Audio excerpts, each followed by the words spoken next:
اکمل ایک خوش شکل کھاتے پیتے گھرانے کا لڑکا تھا۔ وہ اپنے اسکوٹر پر لڑکیوں کو آئس کریم کھلانے لے جاتا تھا، اور جب کوئی لڑکی ذرا سنجیدہ ہو تو اس کی دلکش شخصیت کے سحر میں گرفتار ہو جاتی۔ وہ اس لڑکی سے تعلق توڑ لیتا تھا، خواہ وہ بیچاری کتنا روتی بیمار ہو جاتی، مگر اکمل پھر پلٹ کر نہ دیکھتا۔ کچھ لڑکیوں نے اس کو بددعا بھی دی کہ وہ کبھی خوش نہ رہ سکے گا۔ وہ یہی جواب دیتا کہ اس نے کبھی کسی لڑکی سے شادی کا وعدہ نہیں کیا تھا۔ انہی لڑکیوں میں ایک زبیدہ بھی تھی۔ زبیدہ ایک متوسط طبقے کی معمولی سی صورت کی لڑکی تھی جو یونیورسٹی میں اکمل کی ہم جماعت بن گئی تھی۔ زبیدہ اس کو پسند کرتی تھی، مگر اس نے کبھی اکمل سے اپنے جذبات کا اظہار نہیں کیا تھا۔ وہ بلا کی ذہین اور اپنے محبوب کی نفسیات کو خوب سمجھتی تھی، لہٰذا زبان سے اقرار کی بجائے اندر ہی اندر اپنے دل کے مندر میں اکمل کی پوجا کرنے لگی۔ وہ زبیدہ کو محض ایک اچھی دوست اور کلاس فیلو ہی سمجھتا تھا۔ بارہا اس نے زبیدہ کو اپنے اسکوٹر پر بٹھا کر شہر کے اس بس اسٹاپ تک چھوڑا تھا جہاں سے وہ دوسری بس لے کر اپنے گھر جاتی تھی۔ زبیدہ اکمل کو معصوم اور بے ضرر سی لگتی، کیونکہ کبھی اس نے اظہار محبت نہ کیا تھا، کبھی جھگڑا نہ کیا تھا، کوئی توقع نہ لگائی، اور نہ ہی روٹھنے کی اداکاری اس امید پر کرتی تھی کہ وہ اس کو منائے گا۔ زبیدہ دراصل یہ جانتی تھی کہ اکمل ان مردوں میں سے ہے جو خود روٹھ کر عورت سے امید لگاتے ہیں کہ وہی اس کو منائے، وہ خود دیوتا بن کر اس کے قدموں کو اپنے آنسوؤں سے دھوتی رہے۔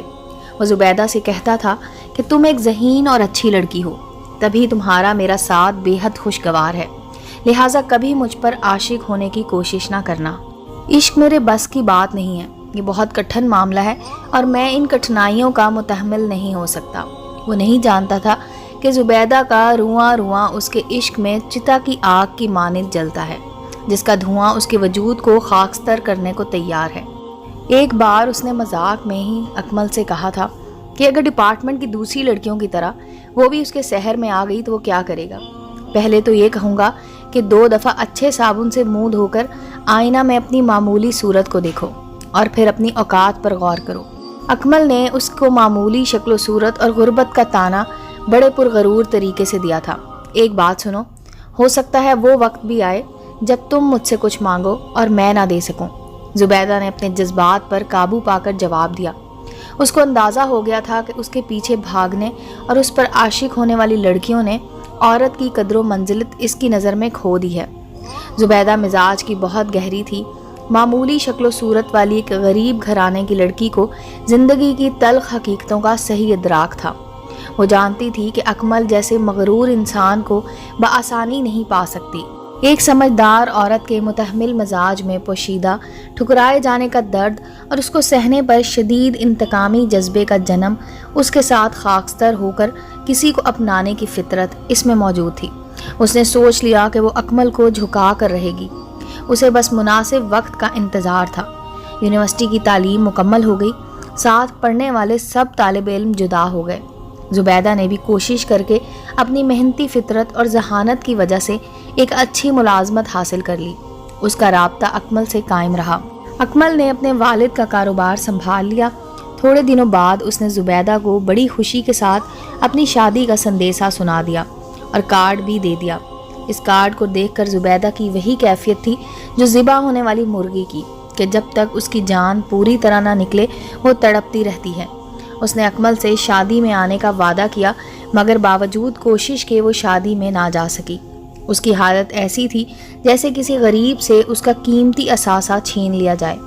اکمل اس کے دل کی گہرائیوں میں موجود تھا، مگر وہ اس سے بے خبر تھا۔ وہ کبھی زبیدہ کی آنکھوں میں محبت کی خاموش تحریروں کو نہ پڑھ سکا۔ اسے محض ایک سچا، خیرخواہ اور مخلص دوست سمجھتا رہا کہ جس کے ساتھ وہ اپنے دکھ سکھ اور پریشانیاں شیئر کرتا تھا، اور وہ خاموشی اور ضبط کے ساتھ ہر بات سن کر اس کو مشورے دیا کرتی تھی، جن سے اکمل کے مایوس ذہن کو سہارا ملتا تھا۔ وہ لنچ ٹائم میں اس کے آفس آ کر کچھ دیر کو باتیں کرتا تو یہ چند لمحے اس کی زندگی کی متاع بن جاتے تھے۔ وہ اس کے چلے جانے کے بعد کئی دنوں تک اپنے کمرے میں اس کی خوشبو محسوس کرتی اور پھر سے اس کے آنے کا انتظار کرنے لگتی تھی۔ ادھر اکمل کے کانوں نے اشرفیوں کی کھنک سنی۔ وہ زبیدہ کے دل میں چھڑی محبت کی راگنی کو کیوں کر سن سکتا تھا؟ یہ نغمات سونے کے سکوں کی جھنکار میں ہمیشہ دب جایا کرتے تھے۔ ایسا ہی کچھ معاملہ تھا کہ ایک طرف عشق کی تپش تھی اور دوسری طرف لاپرواہی اور غرور کا سمندر تھا۔ ان دنوں بہت اچھی ملازمت پر ہونے کی وجہ سے زبیدہ کی شخصیت میں ایک نکھار اور دلکشی پیدا ہو گئی تھی۔ اپنے والدین کے اصرار کے باوجود غربت دور کرنے کی وجہ سے وہ صائب الرائے ہو گئی اور اس نے شادی سے انکار کر دیا، بلکہ چھوٹی بہنوں کی شادیاں کرا دیں۔ اس کے رشتے اب بھی آتے تھے، لیکن وہ ماں کے اصرار پر بھی کان نہیں دھرتی تھی۔ بالآخر ماں باپ اس کی ضد سے مایوس ہو بیٹھے۔ ان کو کیا خبر کہ دل کے کسی چور خانے میں ان کی بیٹی اپنے من پسند محبوب کی تصویر سجائے بیٹھی ہے، وہ جو اس کی ہر سانس میں بسا ہوا ہے۔ زبیدہ نے اس کی شبی کو گویا 7 تالوں میں بند کر کے رکھا ہوا تھا اور خود اس کی تپش میں بھسم ہو رہی تھی۔ خدا کی پناہ، یک طرفہ محبت کے سوز و اضطراب سے رات کی تنہائی میں وہ خاموشی سے اس طرح آنسو بہاتی جیسے مندر میں پتھر کے خدا کے آگے داسیاں آنکھیں بند کر کے آنسوؤں کی بالائیں بناتی ہیں۔ وہ کسی صورت اکمل کو نہ کھونا چاہتی تھی، جانتی تھی اگر اس کو شک بھی ہو گیا کہ وہ اس سے عشق کرتی ہے تو اس کی نظروں سے گر جائے گی، عام لڑکیوں کے جیسی اس کو نظر آنے لگے گی۔ وہ اس کو کھو دے گی تو پھر اس کی صورت کو ترس جائے گی، اور یہ صدمہ اس کی برداشت سے باہر تھا۔ اپنی شادی کے سال بعد تک وہ قدرے مصروف رہا، پھر بھی کبھی کبھار ملنے آ جاتا تھا۔ اس نے چترال کی خوبصورت وادی میں اپنے ہنی مون کی تصاویر بھی اس کو لا کر دکھائی تھی، جنہیں دیکھ کر اس کو اندازہ ہوا کہ اس کی بیوی اس کی طرح کسی دولت مند گھرانے کی لڑکی ہے۔ اس لڑکی میں اس کو صرف یہ خوبصورتی نظر آئی کہ وہ بہت گوری ہے۔ گورے رنگ نے معمولی نقش چھپا لیے تھے، جبکہ اکمل کا خیال تھا کہ وہ بہت خوبصورت ہے، کہ اس کے گورے رنگ کا تو جواب نہیں۔ ابھی شادی کو بمشکل سال گزرا تھا کہ اکمل کو اپنی بیوی سے شکایات شروع ہو گئیں، یہ کہ وہ ہر معاملے میں ٹانگ اڑاتی ہے، وہ کسی معمولی گھر کی بیٹی نہ تھی۔ کیوں کر اکمل کی اس بات کو برداشت کرتی کہ اس کا شوہر اس کی موجودگی میں دوسری خواتین میں دلچسپی لیتا تھا۔ زبیدہ تو اس کے مزاج کی لاپرواہی اور عورتوں میں راجہ اندر بننے کی عادتوں کو جانتی تھی۔ وہ خود اپنی اس کیفیت پر حیران تھی، تاہم اس میں اپنے جذبات چھپانے کی بڑی صلاحیت تھی، تبھی کسی قسم کے رد عمل کا اظہار نہ کیا۔ پھر کافی دنوں تک اکمل کا کوئی پتہ نہ چلا۔ زبیدہ نے اس کو فون نہ کیا، جانتی تھی وہ ان مردوں میں سے ہے کہ جنہیں زیادہ توجہ دو تو وہ بیزار ہونے لگتے ہیں۔ کافی دنوں بعد وہ اس کے پاس آیا اور میز پر اپنا پاسپورٹ بما ٹکٹ رکھ دیا اور کہنے لگا، میں امریکہ جا رہا ہوں، مگر تم کو فون کرتا رہوں گا۔ تمہیں بہت مس کروں گا کہ واقعی تم ایک اچھی دوست ہو اور اپنے دل میں طمع نہیں رکھتی، بے لوث ہو، تبھی ہر برے وقت تمہارے پاس آ کر ہی مجھ کو سکون ملا ہے۔ جہاں رہو خوش رہو۔ زبیدہ نے ایک ٹوٹی ہوئی امید کے ساتھ کہا۔ اس کو اپنا فکرہ کھوکھلا لگا، جسے اس کے اندر انتقام کا شعلہ جل اٹھا ہو۔ زبیدہ جو ہمیشہ خود پر قابو رکھتی تھی، اب بھی سرد پتھر جیسی بیٹھی تھی۔ اس خاموش مورتی کو بے نیازی سے خدا حافظ کہہ کر چلا گیا۔ اس کے جانے کے کافی دیر بعد تک اس کو ہوش نہ آیا۔ دفتر سے خرابی طبیعت کا بہانہ کر کے گھر آئی تو شدید سر درد کی وجہ سے کمرے میں خود کو بند کر لیا اور دیر تک روتی رہی۔ اس کے جانے کے بعد سارا شہر سنسان لگ رہا تھا۔ اس کے دل کے صحرا میں گرم ریت کے بگولے اٹھ رہے تھے۔ اس نے خود کو کام میں گم کر دیا۔ آفس میں ہر کوئی اس کی کام میں لگن اور دلچسپی کی تعریف کر رہا تھا۔ آفس کی ہر میٹنگ میں اس کی رائے کو بڑی اہمیت دی جاتی تھی۔ دن بھر کام میں اکمل کی یاد کو دفن رکھتی اور رات کو یادوں کے مردے جگا کر ان سے باتیں کرنے لگتی۔ یونیورسٹی کے زمانے میں کھینچا گیا گروپ فوٹو نکال کر دیکھا کرتی، جس میں اس کی محبت کی کومپل کھلتی دکھائی دیتی تھی۔ اکمل کے جانے کے 2 سال بعد اس کا فون آیا۔ وہ یہاں خوش ہے۔ امریکن لڑکیاں مردوں کے گلے کا ہار نہیں بنتی۔ وہ بڑی جلدی جان چھوڑ کر چلی جاتی تھی اور اس کو یہ بات بڑی پسند آتی ہے۔ زبیدہ نے خاموشی سے فون سنا۔ وہ جانتی تھی کہ اکمل ہر قسم کی ذمہ داری نبھانے سے گھبراتا تھا۔ چند دنوں بعد ہی اس کا دوبارہ فون آیا کہ اس نے اپنی گرل فرینڈ مارتھا سے شادی کر لی ہے اور بہت خوش ہے، مگر یہ خوشی عارضی ثابت ہوئی کیونکہ 6 ماہ بعد اس نے فون کر کے بتایا کہ مارتھا غصے کی تیز تھی، گھر کا کوئی کام نہ کرتی۔ گھر کی صفائی، کپڑے دھونا، استری کرنا، برتن دھونا اکمل کی ذمہ داری تھی۔ وہ یہ سب کرنے کا عادی نہ تھا۔ اس نے مقدمہ دائر کر دیا اور دونوں کا جھگڑا رہنے لگا۔ اکمل اس کو خوفزدہ کرتا ہے اور قتل کی دھمکیاں دیتا ہے۔ فیصلہ مارتھا کے حق میں ہوا اور اکمل کا بہت سا پیسہ اور دونوں گاڑیاں عدالت کے فیصلے کے مطابق مارتھا کو مل گئیں۔ اور وہ ایک طرح سے سڑک پر آ گیا ہے۔ کافی عرصے زبیدہ کو اس کے بارے میں کوئی اطلاع نہ ملی۔ پھر ایک دن اس کا فون آیا۔ اس نے اتنے لمبے عرصے تک فون نہ کر سکنے پر معذرت کر کے کہا کہ وہ اس سے باتیں کر کے اپنا بوجھ دل ہلکا کرنا چاہتا تھا، کیونکہ وہ اس کو اپنے بہت قریب محسوس کرتا ہے۔ یہ سن کر زبیدہ کی آنکھوں میں آنسو آ گئے۔ وہ اس کو فون کر لیتا تھا اور اپنی خیریت بتا دیا کرتا تھا۔ عام مردوں کی طرح اس کا بھی یہ مسئلہ تھا کہ وہ بالکل اکیلا نہیں رہ سکتا تھا۔ اس کو ویسے بھی عورتوں میں گھرا رہنے کی عادت تھی۔ امریکہ میں بھی اس نے دوستیاں لگا لی۔ اس نئے شہر میں بھی اکمل نے ایک لڑکی سے دوستی کر لی اور 2-3 سال اس کے ساتھ رہا۔ اس عرصے میں وہ لڑکی پیسہ اپنے کنٹرول میں رکھتی۔ اکمل پاکستان کے ماحول میں پلا بڑا تھا۔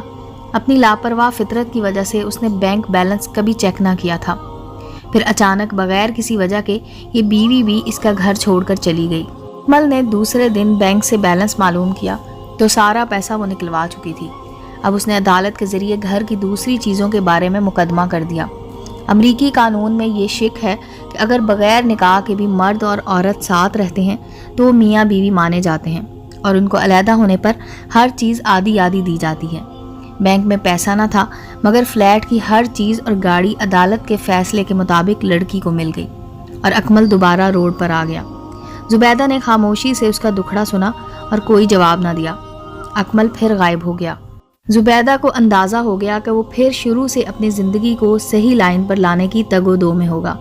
اس دوران وہ بھی ترقی کر کے اور اچھے عہدے پر فائز ہو چکی تھی۔ آفس کی طرف سے اس کو گاڑی اور مکان کا کرایہ ملنے لگا۔ بھائی بھی ترقی کر کے اچھے عہدوں پر کام کر رہے تھے۔ گھر کی غربت دور ہو گئی تھی۔ زبیدہ کی بہنیں اپنے گھروں میں شاد و آباد تھیں۔ اب ماں باپ کو صرف اس کی فکر تھی مگر وہ خود میں گم تھی۔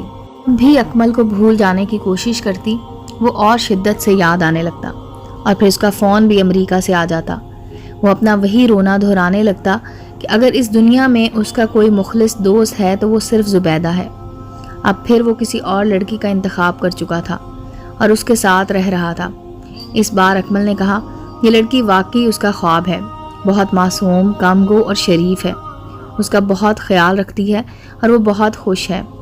وہ زبیدہ کو فون کر کے جینا کی تعریف کرتا اور کہتا کہ بس اس کا صرف ایک ہی مسئلہ ہے کہ وہ اس کے ساتھ کھانا نہیں کھاتی۔ زبیدہ بالکل نہیں چاہتی تھی کہ وہ ہر وقت دوسری عورتوں کے رونے اس کو سنائے، مگر منع بھی نہ کرتی کہ یہی واحد ذریعہ تھا کہ وہ خاموشی سے اس کے دکھ سکھ سنتی تو ہی وہ فون کرتا تھا۔ نہ چاہتے ہوئے بھی اگر اس کا فون بند کر دیتی تو ایسی جان لیوا اذیت سے گزرتی کہ سہ نہ پاتی۔ یہ عجب طرح کا تعلق تھا جو اس کی سمجھ میں نہ آتا تھا۔